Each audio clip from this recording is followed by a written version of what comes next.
সারা দেশ থেকে শুরু করে সারা রাজ্য থেকে শুরু করে কোর্ট চত্বরে সর্বত্র একই আলোচনা। মমতা বন্দ্যোপাধ্যায় কালকে ইতিহাস তৈরি করেছেন। কাদের জন্য গেছিলেন সেদিন কোর্টে? গতকাল মমতা বন্দ্যোপাধ্যায় যেভাবে কোর্টে সওয়াল করেছে, কাদের জন্য করেছে?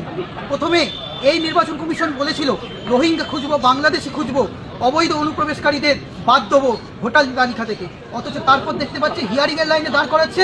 মুখার্জি মুখোপাধ্যায় হয়েছে, চ্যাটার্জি চট্টোপাধ্যায় হয়েছে, কারো বিয়ে হয়ে পদবি পরিবর্তন হয়েছে, প্রত্যেককে ডকুমেন্ট জমা দিতে বলছে এবং রিসিভ কপি দিচ্ছে না। তাদের নাম বাদ যেতে পারে কি যাবে না তারা বুঝতে পারছে না। তাদের জন্য মমতা বন্দ্যোপাধ্যায় কোর্টে গিয়ে হাত জোর করে বলেছিলেন বাংলাকে বাঁচান। এটাই মমতা বন্দ্যোপাধ্যায়। আমরা এখানে প্রচুর আইনজীবী দেখতে পাচ্ছি, তারা প্রত্যেকে সকাল থেকে আলোচনা করছে যে মমতা বন্দ্যোপাধ্যায় কি করেছেন। কালকে নজিরবিহীন কাণ্ড ঘটিয়েছেন, আইনজীবীদের মধ্যে একটা আলোড়ন ফেলে দিয়েছেন মমতা বন্দ্যোপাধ্যায়। এই ঘটনা আমরা এক আইনজীবীকে পেয়েছি, আপনার নাম?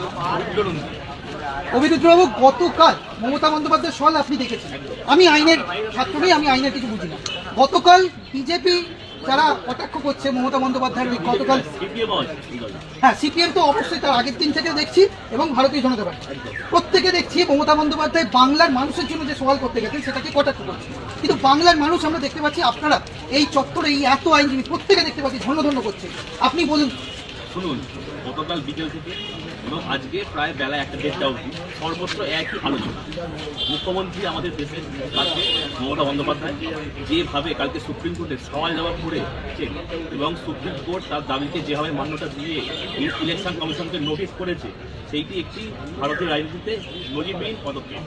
এবং আজকের সব খবরের কাগজের হেডলাইন, সমস্ত বিরোধী দলও আস্তে আস্তে এর বিরুদ্ধে পদক্ষেপ নেবে এবং হয়তো জ্ঞানেশ কুমারকে ইমপিচমেন্টের প্রক্রিয়া শুরু হবে। তাহলে ভাবুন কোন পর্যায়ে একজন আইনজীবীর মুখে শুনে নিলেন আইনের বিষয়টা। এসব করে কোনো লাভ নেই। বাংলার মানুষের জন্য মমতা ব্যানার্জি আগে লড়েছেন, এখনো লড়ছেন, আগামী দিনে লড়বেন। দেখেন, মমতা ব্যানার্জি আজ বলে নয়, আমরা যদি দেখি আমাদের হুগলি জেলায় ভিখারি পাসওয়ান বলুন, বা 97-এ যখন ওনাকে দল থেকে বহিষ্কার করে দেওয়া হয়, সেই সময়ও কিন্তু উনি ইনপার্সনলি লড়েছিলেন। নিজে ফার্স্ট টাইম আইনজীবী হিসেবে নিজের চেষ্টা করে সেটা নয়।